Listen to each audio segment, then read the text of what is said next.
My wife left a note. I deserve better than this boring marriage. Don't look for me. BTW, I took the dog. He deserves better too. So I froze the accounts, reported my dog stolen, and filed for divorce. 3 days later, she was waiting outside my lawyer's office, crying. Hey everyone! Before we jump into today's video, I need your help. We've noticed the channel is losing some traction, and subscribing is one of the best ways you can support us. It's quick, free, and it helps us keep bringing you awesome content. Your support means the world.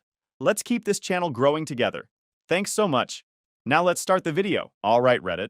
This story happened about 6 months ago, and I'm finally ready to tell the whole story. My wife left me a note that she wanted freedom and took my dog with her. She made a big mistake stealing my buddy, so I made her regret it. Here's what went down. I'm 36 male, a software engineer. Been married to Sabrina, 35 female, for 7 years. First few years were solid. We moved in together, got a nice rental house with an option to buy, built up savings, and did the whole suburban couple thing. She worked in marketing at some mid-sized company. I did contract development work that paid well. We weren't rich, but we were comfortable. I also have Toby, a golden retriever mix. Guy is 2 years old, dumb as a box of rocks, and absolutely devoted to whoever was holding food. I'm talking about a dog who once got his head stuck in a cereal box and just stood there wagging his tail until I freed him. Same dog who follows me to the bathroom every morning and sits there staring at me like I'm performing some fascinating ritual. My best friend Silas saw this happen once during a visit and said, "Dude, your dog has the same expression my ex-wife used to get when I tried to explain why I bought another motorcycle." Pure confusion mixed with unwavering devotion. Toby became my shadow. Sabrina used to joke that she married both of us, but honestly the dog was way more loyal than she turned out to be. Every morning he'd bring me his tennis ball while I had coffee, drop it at my feet, then immediately forget where he put it, and spend 5 minutes looking around confused. Every evening when I got home from work, Toby would lose his absolute mind, like I'd been gone for years instead of 8 hours. Around year 5, things started shifting with Sabrina. She got this new job with a younger crowd, and suddenly our life wasn't exciting enough anymore. She'd come home with stories about her coworkers' weekend trips to Vegas, their expensive dinners, their adventures. Meanwhile, we were doing normal married people stuff. Netflix binges, grocery shopping, saving for a down payment on the house, playing fetch with Toby in the backyard. "Look at this," she'd say, showing me some coworkers' Instagram from Cabo. "When's the last time we went somewhere exotic? When's the last time they made a student loan payment?" I'd respond, scratching Toby behind the ears while he drooled on my laptop. But the real problem started when her cousin Megan moved to our city about 18 months ago. Megan's one of those women who treats marriage like it's some patriarchal conspiracy designed to trap independent women. She's 35, never been married, cycles through relationships every few months, and has this whole live your truth philosophy that sounds deep until you realize she's basically just commitment phobic. First time I met Megan was at Sabrina's birthday dinner. She spent the entire night making passive-aggressive comments about settling down and how marriage was just a legal contract that kills romance. When Sabrina mentioned we were thinking about buying our house, Megan actually said, "Wow, a mortgage together. That's permanent." Like we'd announced we were joining a cult. Silas was there that night and texted me later. "Your wife's cousin looks like she orders wine at Applebee's and then complains it doesn't pair well with her breadstick appetizer."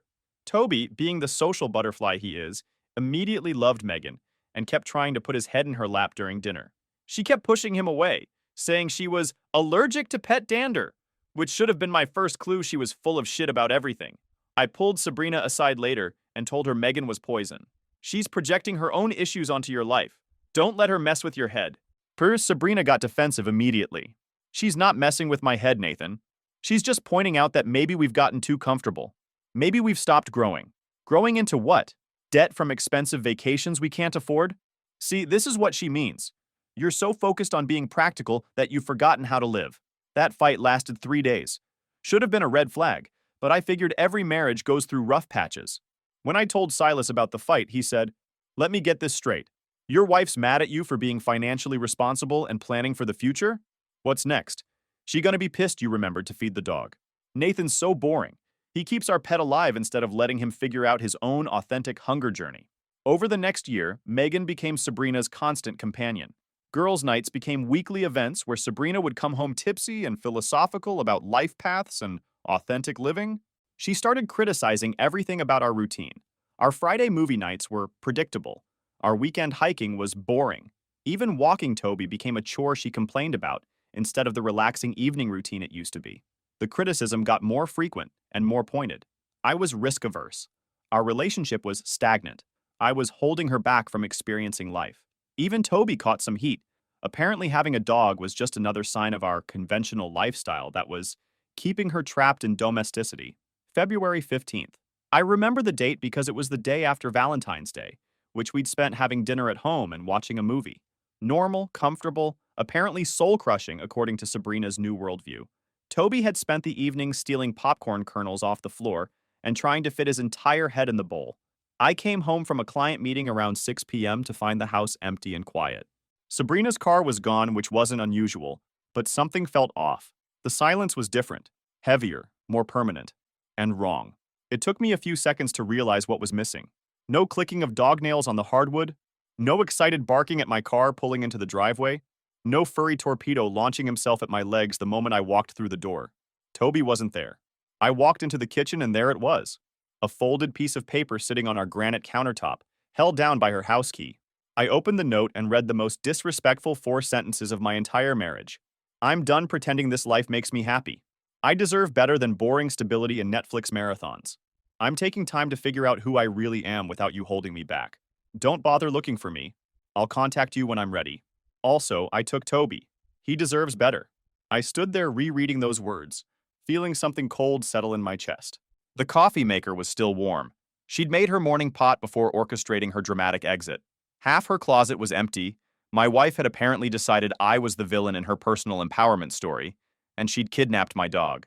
I called Silas immediately. He listened to me read the note and said, "Bro, this reads like a Yelp review for marriage written by someone who thinks 2 stars is generous. Service was adequate but lacked excitement. Would not recommend to friends seeking authentic dining experience." She'd taken her passport, her jewelry, her laptop, and my 4-legged best friend, but left her muddy running shoes right in the middle of our new area rug. Like a final screw you to the life we'd built together. She'd also taken about $800 in cash from our emergency fund in the kitchen drawer.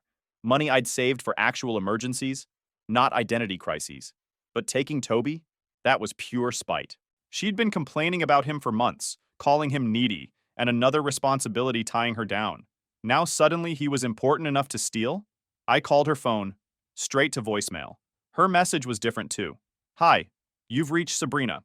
I'm on a journey of self-discovery right now, so if this is important, try again in a few weeks." That's when I sat down at my computer and started researching divorce attorneys and pet recovery laws. If Sabrina wanted to find herself, she could do it as a single woman. Without my dog, I wasn't going to be her backup plan while she figured out if the grass was greener somewhere else, and I sure as hell wasn't going to let her steal my best friend in the process. First call. Walter, the highest-rated divorce attorney in our city. His consultation fee was steep, but his reviews were brutal. Exactly what I needed. My wife abandoned our marriage and stole our dog.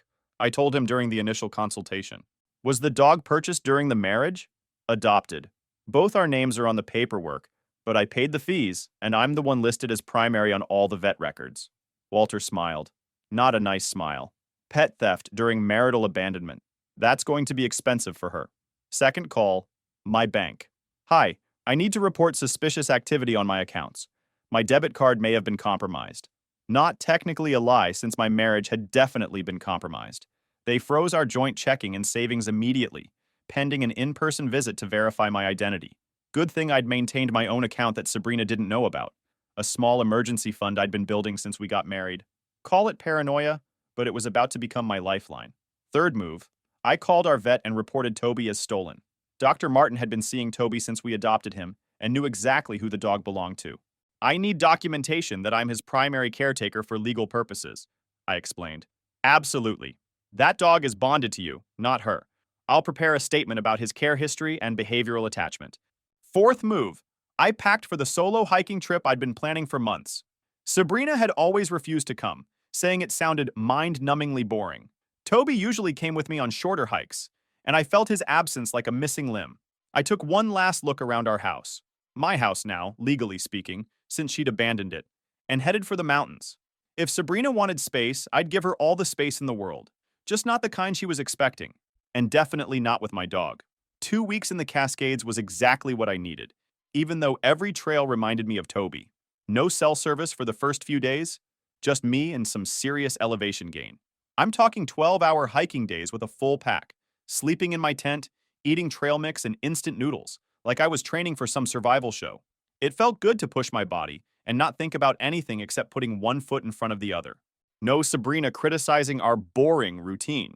No Megan poisoning my wife's brain with her commitment phobia bullshit. Although I kept looking around for a golden furry idiot to come bounding through the trees with a stick in his mouth, Toby had always loved hiking. He'd run ahead, double back, run ahead again, then find the muddiest possible spot to roll around in. The trails felt empty without him. Day 4. I hiked down to a spot with cell coverage to check my phone. Holy hell. 37 text messages, 24 missed calls, and enough voicemails to fill a small podcast. Started with her friends doing damage control. Hey, Sabrina's really worried about you. She said you guys had a big fight? Can you just call her back so she knows you're okay? Then came Sabrina's messages, and watching her mental state deteriorate in real time was something else. Started off annoyed. Seriously, Nathan? You're going to ignore me now? This is so typical. You always shut down when things get emotional. Then confused. Why isn't my card working? Did you freeze our accounts? The hotel is saying my payment was declined. What did you do? Then desperate. Toby's been whining all day and he won't eat. I think he's sick. You need to call me back right now. That one hit me in the gut. Of course, Toby was miserable. He was stuck with someone who'd spent months complaining about him, in some unfamiliar place, wondering where his real person had gone. The dog probably thought he was being punished for something. I called Silas from the mountain and read him some of the messages. He said, "Let me translate these for you. I made a series of terrible decisions, and now I'm discovering that actions have consequences. Please fix this for me so I can continue making terrible decisions." It's like a choose-your-own-adventure book, but all the choices lead to you fucked up. Then full panic. Nathan, call me right now. This isn't funny anymore. I'm stuck at some motel and I can't pay for another night. You can't just cut me off like this. The voicemails were even better. First one was indignant. I can't believe you're being this petty. All I wanted was some time to think, and you're acting like I committed a crime. Call me back. By voicemail number 8, she was crying. Nathan, please. I know you're hurt, but this is crazy. We can work through this. I just needed some space to figure things out. You're supposed to fight for us. The one about Toby broke my heart. He keeps looking out the window like he's waiting for you. He won't play with any of his toys. I don't know what to do with him. Fight for us. Like I was supposed to compete for my own wife's attention while she found herself with whoever was funding her little eat, pray, love fantasy. And now she was using my dog's distress as leverage. The last message was pure delusion. I get that you're angry, but you're taking this way too far. When I'm ready to come home, we're going to have serious problems if you don't fix this account situation. I sent all the messages about Toby straight to Walter for evidence of her admitting she'd taken him without permission. Silas, I said during my check-in call, she's using my dog as a hostage. Of course she is, he replied. It's the oldest play in the divorce handbook. Can't manipulate the husband directly? Grab something he loves and watch him fold. Spent the rest of my vacation hiking, planning my next moves. When you've been married 7 years, you accumulate a lot of shared everything. Accounts, subscriptions, emergency contacts, insurance policies. The drive home felt like returning from a different planet. My head was clearer than it had been in months. Whatever Sabrina had planned for her grand return, I was ready. And I was getting my dog back. When I called Silas to let him know I was heading home, he said, "Welcome back to civilization, mountain man. Time to show your wife that stealing someone's dog is like poking a bear, except the bear has a lawyer and access to joint bank accounts." Monday morning, I cleaned up at a truck stop, put on my best suit, and drove to Walter's office. Professional building, all glass and steel like something out of a legal thriller. I was feeling pretty confident until I pulled into the parking lot and saw familiar faces. Sabrina was sitting on a low brick wall by the landscaping, but she wasn't alone. Megan was there too, pacing around like a caged animal, gesturing wildly, while Sabrina sat with her head in her hands. Megan spotted my car first and started marching over. I got out, straightened my tie, and started walking toward the office entrance without acknowledging them. "Nathan!" Megan's voice was sharp, accusatory. "What the hell do you think you're doing?" I stopped and looked at her. Really looked at her. 2 weeks of whatever authentic living she'd been coaching my wife through had aged both of them about 5 years. "I'm handling my business, Megan. You should try it sometime." "Your business?" She laughed, but it sounded forced. "Sabrina is your wife. This is her home, her life. Her money.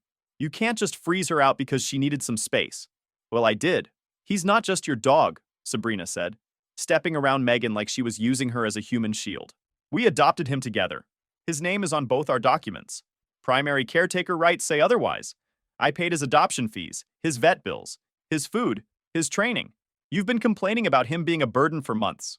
Megan jumped in immediately. Oh, that's rich. So because Sabrina decided to prioritize her own happiness for once, she loses her rights to everything? This is exactly the kind of controlling behavior I warned her about. You warned her about a lot of things, didn't you, Megan? Like how marriage was a prison, how I was holding her back, how she deserved better than stability and commitment. Did you also tell her that dog theft is a felony? Dog theft? Megan scoffed. It's her dog too. Not according to the vet records, the training certificates, or the behavioral assessment I had done. Toby's primary bond is with me, as documented by a licensed veterinary behaviorist. Sabrina was crying now. Nathan, please. My card was declined at 3 different places yesterday. It was humiliating. People were staring. And our savings account? The bank said you reported some kind of fraud? There was fraud, Sabrina. You defrauded me of an honest marriage and stole my dog.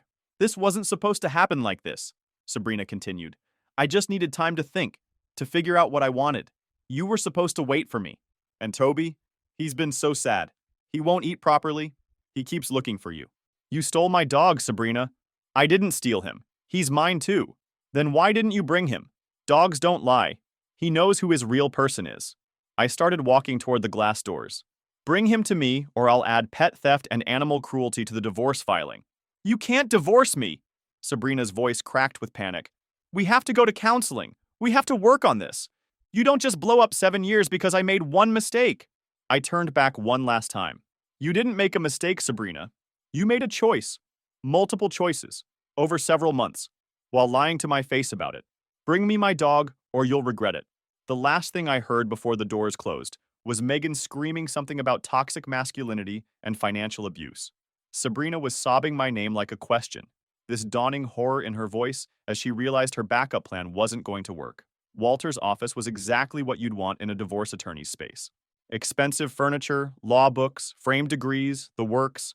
Guy was mid-50s, sharp suit, the kind of lawyer who bills $500 an hour and earns every penny. So, he said, reviewing my preliminary notes, your wife abandoned the marital home with written documentation, attempted to access joint funds for undisclosed purposes, stole your dog, and now she's surprised you're taking her at her word? Walter smiled. It wasn't a nice smile. Pet theft during marital abandonment is a separate cause of action. We can seek damages for emotional distress, veterinary costs for his trauma, and immediate return of the animal. This is going to be easier than I thought. How fast can we get him back? Emergency motion for return of unlawfully seized property. If she took him without consent while abandoning the marital home, we can have a sheriff's deputy collect him within 48 hours. For the first time since finding that note, I smiled. That night, the house felt different. Bigger somehow, like it was finally the right size for the person actually living in it, but also emptier in the worst way. No clicking of dog nails on the hardwood, no tennis ball appearing at my feet every 20 minutes, no furry shadow following me from room to room. I kept catching myself looking for Toby, going to bed without the familiar weight of 75 pounds of golden retriever, claiming his half of the mattress. I ended up in our home office, staring at the desktop computer we used for shared household stuff. I'd never had reason to be suspicious before, but Sabrina's note had been so cold, so calculated, that I wondered what else I'd missed. It didn't take long. She'd never bothered clearing her browser history, probably because she never expected me to look. There it was, a 6-month timeline of betrayal. Hotel bookings, restaurant reservations for 2, Airbnb confirmations, and a WhatsApp chat with someone named Luke that went back to last September. Luke. I recognized the name from Sabrina's work stories. Senior manager in her marketing department, the guy who always seemed to be organizing team-building events that required overnight stays. The one she'd mentioned was going through a difficult divorce and needed emotional support from his colleagues. I scrolled through their conversation history, watching my marriage disintegrate in real time through flirty messages and inside jokes.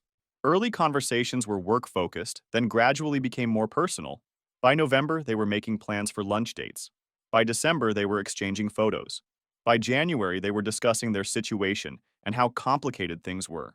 The final message thread from the morning she left was, Luke, ready for your new life? Sabrina. Note is on the counter. Nathan will probably be dramatic about it, but he'll get over it. He always does. Luke. What about the dog? Sabrina. I'm bringing him. Nathan's too attached. He needs to learn to let go of things that aren't really his. I kept scrolling and found something even better. A group chat between Sabrina, Megan, and two other women I didn't recognize. The chat was called Freedom Fighters, and it was basically a support group for women planning to leave their relationships. Megan was the ringleader, constantly posting articles about authentic living and breaking free from societal expectations. Sabrina had been active in the chat for months, sharing details about our arguments, our finances, even photos of our house with captions like suburban prison and same view every day. One message from Megan made my blood boil. Remember, you don't owe him an explanation. You don't owe him closure. Take whatever will hurt him most, his security, his routine, his precious dog. If he can't support your growth, he was never worthy of you anyway. Another from Sabrina. Nathan's so focused on our stability that he can't see how miserable I am. Luke makes me feel alive again. For the first time in years, I'm excited about the future. And honestly, taking Toby will destroy him. He loves that dog more than he loves me. She was right about one thing. I did love that dog more than I loved her. Turned out Toby had better loyalty instincts than my wife. I took screenshots of everything. Every hotel confirmation, every romantic message, every group chat manipulation, every mention of using Toby as a weapon against me. I saved them all to a thumb drive labeled evidence and emailed copies to Walter. Walter called me the next morning. Nathan, this is incredible. She didn't just cheat. She documented the entire premeditated plan to abandon the marriage and steal your dog. And this group chat shows clear intent to use the animal as emotional leverage. What does that mean for getting Toby back? Emergency motion filed this morning. We have documented proof she took him specifically to cause you emotional distress while abandoning the marital home. Sheriff's Department will execute a return order within 24 hours. And Megan? Oh, Megan's going to love this. Conspiracy to commit marital fraud and advising someone to steal a pet for emotional manipulation. She could be liable for damages on multiple fronts. 22 hours later, my doorbell rang. Sheriff's deputy with a clipboard and the most beautiful sight I'd seen in 3 weeks. My buddy pulling against his leash toward my front door. Mr. Nathan, I have an order for return of unlawfully seized property. Toby saw me and lost his absolute mind. Started howling and jumping and pulling so hard the deputy had to brace himself. The moment he unclipped that leash, 75 pounds of golden fur launched at me like a missile. I went down on my knees and Toby knocked me flat, covering my face in kisses while making these little whimpering sounds, like he was telling me everything that had happened to him. His tail was going so hard it was hitting the deputy in the legs. Looks like he knows who he belongs to, the deputy said, scratching behind Toby's ears. Your wife tried to argue he was community property, but honestly, I've never seen a dog react like this to anyone but his real person. I buried my face in Toby's fur and felt something I hadn't realized was broken start to heal. That night, Toby didn't leave my side for 5 minutes, followed me to the kitchen, to the bathroom, even tried to climb into the shower with me. When we finally went to bed, he sprawled across my chest like he was making sure I couldn't disappear again. For the first time since finding that note, I slept through the night. Game on, Sabrina. You just made this personal. The next few weeks were like watching a perfectly orchestrated demolition in slow motion. I didn't have to push any buttons, just step back and let Sabrina's own choices collapse her carefully planned new life. Plus, I had my dog back, which made everything else feel manageable. Silas came over that first weekend and brought Toby a new rope toy. Figured the little dude deserved a welcome home present, he said, watching Toby immediately destroy the packaging. Plus, your ex-wife probably traumatized him with her terrible taste and everything. Meanwhile, Sabrina's carefully constructed new life was imploding spectacularly. First domino, money. Without access to our joint accounts, she was entirely dependent on Luke's generosity. Problem was, Luke was still married and going through his own messy divorce. His wife had discovered their affair through credit card statements. All those romantic dinners weren't as discreet as they'd thought, and was now demanding forensic accounting of every penny he'd spent. Megan called me directly, which was bold, considering she'd spent a year undermining my marriage, and advising Sabrina to steal my dog. Nathan, you need to stop this childish behavior and release Sabrina's money. She has a right to those funds. Actually, she doesn't. All marital assets are frozen pending divorce proceedings. Her lawyer can file a motion if she thinks she has a case. She doesn't have a lawyer because she can't afford one. You're financially abusing her. She's welcome to contact legal aid. Or maybe Luke can cover it, since he's funding her journey of self-discovery. The silence on the other end was telling. Apparently, Luke's financial support wasn't as robust as advertised. You're punishing her for having the courage to want more out of life.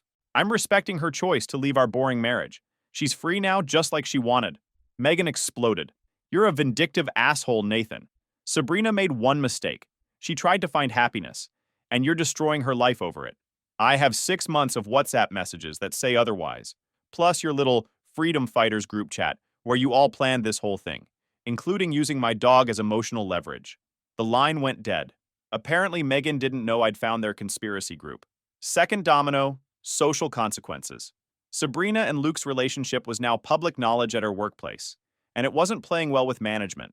Two married employees having an affair, bringing their personal drama to the office, creating HR nightmares. It was a corporate disaster. My friend Kelly, who worked in a related industry, gave me updates while I threw tennis balls for Toby in the backyard. It's all anyone's talking about. Sabrina's basically a pariah in the marketing community. Word gets around fast when someone torches their marriage for a coworker. Luke's situation was even worse. His wife was not going quietly. She'd hired a private investigator who documented their entire affair, including work trips they'd taken together using company funds. Luke was now facing potential termination and a fraud investigation. Third domino, housing and pet care reality. The sketchy motel Megan had mentioned was apparently their only option, and it definitely wasn't pet-friendly. Sabrina had been keeping Toby in her car during the day and sneaking him into the motel room at night, which explained his weight loss and anxiety. She had no idea how to care for him, Dr. Martin told me during a follow-up visit. Wrong food, wrong schedule. And dogs are creatures of habit. Being in a strange place with someone who doesn't understand his needs? That's psychological torture for an animal. Toby was doing better now. Back to his normal routine of morning ball time, afternoon naps in his favorite spot by the window, evening walks around our neighborhood where he could sniff all his familiar smells. His tail was wagging again, his appetite was back, and he'd stopped that anxious pacing he'd been doing. Fourth domino, Sabrina's complete breakdown. The voicemails started coming daily, sometimes multiple times a day. I saved them all, but now they had a different tone. Nathan, I made a mistake. I know I hurt you, but taking Toby away was cruel.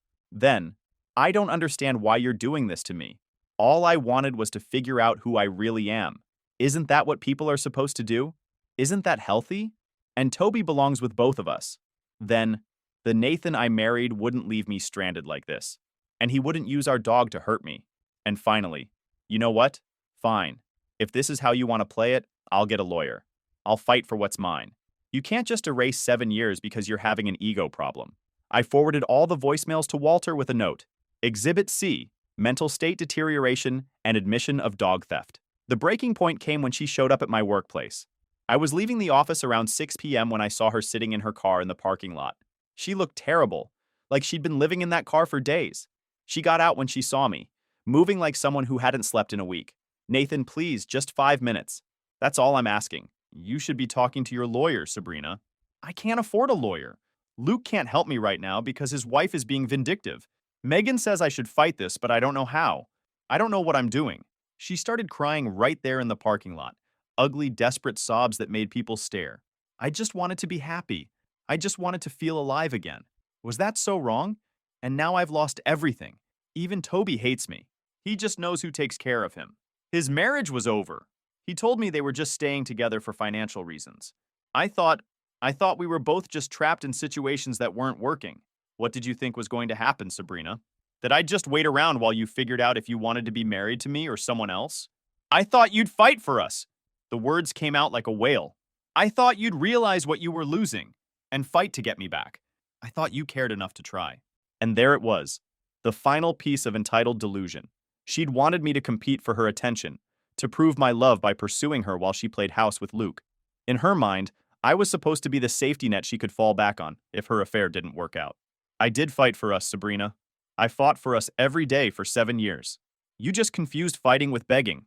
I got in my car and drove away, leaving her standing in the parking lot still crying. In my rearview mirror, I watched her collapse against her car like her strings had been cut. I texted Silas. Sabrina showed up at my office. Full breakdown in the parking lot. His response, your ex-wife just had a public meltdown because reality finally caught up with her fantasy. This is like watching someone discover that unicorns aren't real, but they already quit their job to become a unicorn trainer. 6 months after finding that note, It was over. The divorce was finalized on a Thursday morning in a conference room that smelled like industrial carpet and broken dreams. No dramatic courtroom scenes, just two lawyers shuffling papers while their clients signed away 7 years of marriage. Toby came with me to the final meeting. He spent the entire proceeding lying at my feet, occasionally getting up to sniff around the room before returning to his spot next to my chair. Walter had demolished them. He presented our case with surgical precision. Sabrina's premeditated adultery documented in her own messages, her conspiracy with Megan to plan the abandonment, Luke's threatening behavior at my house, the Freedom Fighters group chat that showed clear intent to defraud marital assets, and the calculated theft of my dog as emotional leverage. Sabrina's legal aid attorney was competent but outgunned. She tried to argue that Sabrina was entitled to half of everything regardless of fault, but our state allows fault-based asset division under specific circumstances. Walter proved that Sabrina's actions constituted fraud, abandonment, conspiracy to dissipate marital assets, and pet theft. The final settlement was devastating for her. She walked away with her personal belongings, which I'd professionally packed and stored, the car her parents had bought her, and about 15% of our joint savings. Enough to get started somewhere else. Not enough to maintain the lifestyle she'd expected. Everything else was mine. The house, the good furniture, the investment accounts, and full custody of Toby with no visitation rights for Sabrina. The judge had been particularly unimpressed with the pet theft aspect. The real victory was the house. Since I'd renewed the lease in my name alone after Sabrina's documented abandonment, the option to buy was exclusively mine. The down payment I'd been secretly building was untouched by the divorce proceedings. The house is ours now, not mine and Sabrina's, mine and Toby's. Earned through her betrayal and secured through my preparation. I gutted the place and rebuilt it as our space. Converted Sabrina's reading chair corner into a home office where Toby could lie next to my desk while I worked. Installed a proper man cave in the basement with a pool table, beer fridge, and a dog bed in the corner for when Toby wanted to supervise my games. The biggest change was the backyard. I tore out her precious flower beds and installed a proper dog run with agility equipment. Toby's not the brightest bulb, but he loves jumping through hoops and running around cones, even if he occasionally forgets which direction he's supposed to go.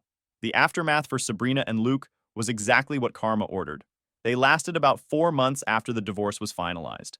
Turns out their grand romance was a lot less romantic when it wasn't forbidden anymore and when they were both broke. Luke's divorce cost him everything. His wife's forensic accountant discovered he'd spent over $15,000 in marital funds on the affair.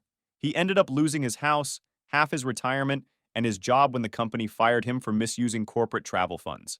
Sabrina tried to stick it out with him, but a broke, bitter, unemployed Luke wasn't nearly as attractive as the successful senior manager who'd swept her off her feet.